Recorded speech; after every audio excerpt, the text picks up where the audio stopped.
Might as well document this while I'm doing it. I'm going to remove my rear drive shaft for troubleshooting. It's actually pretty easy to do. You have to remove that one 10mm bolt holding the heat shield on. You don't have to remove the heat shield, just remove the bolt and so it's loose.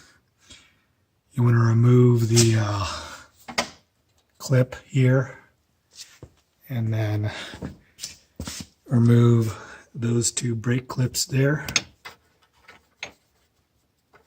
from the heat shield, and then you have 4 bolts holding the diff in, 2 in the back, and then you can see I've removed it almost all the way, 1 on each side of the diff. Switch to a dowel, pry it back to this point. Just want to show you the clearance between the diff housing and the frame. It's pretty tight. You have your brake line there.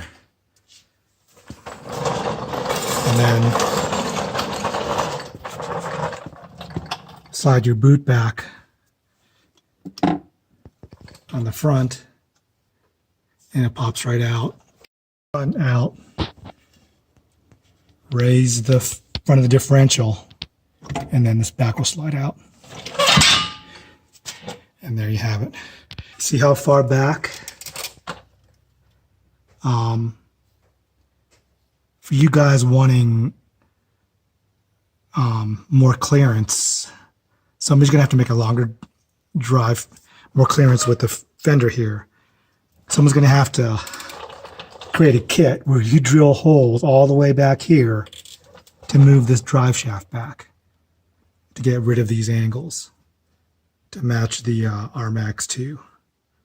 And I don't think that's going to happen. Also, these boots, I see some that aren't slid all the way up, and if they're not, you're going to lose grease, and then this is going to dry out and it's going to wear.